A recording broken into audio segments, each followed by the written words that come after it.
जो भी प्रॉब्लम हुई है वो सारी प्रॉब्लम्स का जड़ जो है नेशनल कॉन्फ्रेंस है। सकीना जी, पहले आप ये सवाल अपने सीएम से पूछें, फिर खुद को एजुकेट करें, उसके बाद आप बयानबाजी करें। मुफ्तीज और अब्दुल्लाज ने मिलकर कश्मीर को लूटा है। कि सकीना जी, आपको पता भी है कि आप जब बोलती हैं आप क्या बोलती हैं, लेकिन अभी जब आप हुकूमत में हैं तो आप तो बीजेपी के पीछे पीछे उनके तलवे चाट रहे होते हैं। कश्मीर में सबसे ज्यादा कत्लो गारत खून खराबा जिस पार्टी ने किया है वो है नेशनल कॉन्फ्रेंस। आप पीएसए की बात करें, पोटा की बात करें या फिर टाडा की बात करें, ये सारी चीजें जो हैं नेशनल कॉन्फ्रेंस ने कश्मीर में लाई हैं। अभी रिसेंटली इनकी एक मिनिस्टर साहिबा जो कि हेल्थ मिनिस्टर भी है और एजुकेशन मिनिस्टर भी है, उनकी तरफ से एक बयान आया जिसमें वो ये कह रही हैं कि सजाद लोन जो है वो पाकिस्तानी है। मुझे हैरत होती है, हंसी आती है और एट द सेम टाइम मैं ये सोचती हूं कि ये लोग कितने बेवकूफ लोग हैं। क्योंकि अभी कुछ साल पहले जब इलेक्शन के दौरान कैंपेनिंग चल रही थी तो इन लोगों ने हमें पीपल्स कॉन्फ्रेंस को ये नाम दिया कि आप बीजेपी की बी टीम हो, सी टीम हो, डी टीम हो। मैं सकीना जी से ये पूछना चाहती हूं कि सकीना जी, आपको पता भी है कि आप जब बोलती हैं आप क्या बोलती हैं।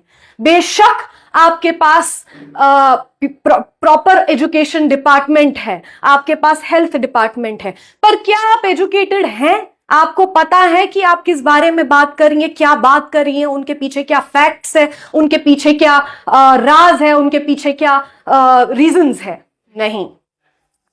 चलिए बात करते हैं सकीना जी रिजर्वेशंस के बारे में। रिजर्वेशंस के बारे में आप कभी बात नहीं करती। आप लोगों में से कोई भी रिजर्वेशन के बारे में कोई भी बात नहीं कर रहा। चलिए लीज वालों की बात करते हैं। लीज वालों को तो आप लोगों ने 1 घंटे में सारी तैयारियां करके दे दी, लेकिन जब रिजर्वेशन की बात आ रही है तो ये गरीबों का हक है, ये गरीबों का खून पसीने का काम है। आप ये काम करने से क्यों इतराते हैं? इस बारे में तो आप कोई बात भी नहीं कर रहे हैं। हमारे पार्टी प्रेसिडेंट ने जब राइट टू इंफॉर्मेशन किया उसका भी आपने कोई जवाब नहीं दिया अभी तक। सकीना जी, आपको ये एहसास है कि 87 में क्या हुआ? आपको ये एहसास है कि फारूक साहब की रिजीम में और उमर अब्दुल्ला की रिजीम में कितने मासूम लोग मारे गए? क्या आपको एहसास है कि उन लोगों की फैमिलीज का क्या हुआ? नहीं।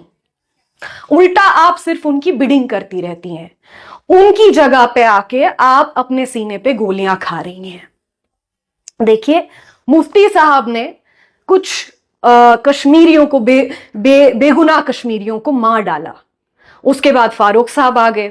फारूक साहब ने बोला जी ये तो टेररिस्ट थे। मर के भी आप लोगों ने उनको सुकून से कब्र में रहने नहीं दिया। मर के भी आप लोगों ने उन पे इल्जाम लगाया कि ये टेररिस्ट है। मुफ्तीज और अब्दुल्लाज ने मिलकर कश्मीर को लूटा है और आप लोगों को शर्म नहीं आती? आप दूसरों पे इल्जामात लगाते हैं। किस बुनियाद पे?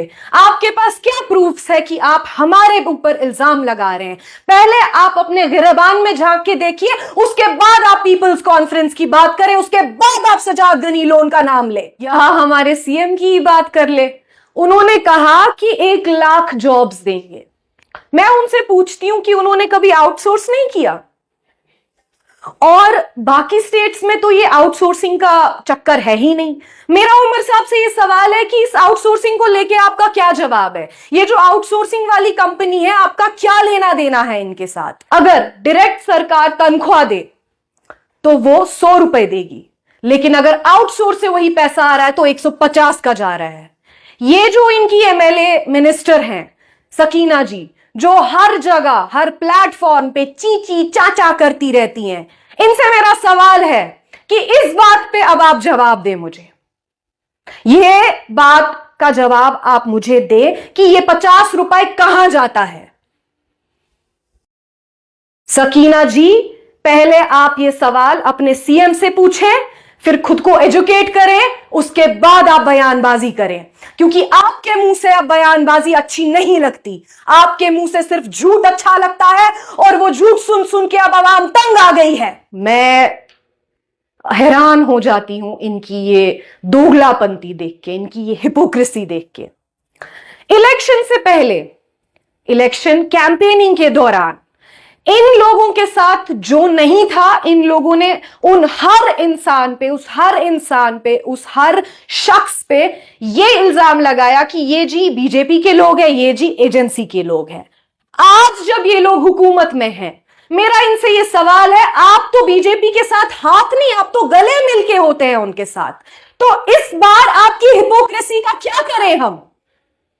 जो वादे आपने अवाम से किए, वो वादे ये थे कि आप बीजेपी को कश्मीर से निकाल देंगे, लेकिन अभी जब आप हुकूमत में हैं तो आप तो बीजेपी के पीछे पीछे उनके तलवे चाट रहे होते हैं, उस पर आप कुछ नहीं कहना चाहते। लेकिन जब सजाद साहब पे आपको किसी भी तरीके का कोई भी लांछन लगाना होता है, आपके पास बस हर तरीके का कंटेंट आ जाता है। लेकिन मैं फिर से यही बात बोलूंगी, अभी की जो आवाम है वो पहले की आवाम से ज्यादा एजुकेटेड है, उनके पास रिसोर्सेज है, अभी के टाइम पे किसी से सच छुपा नहीं है।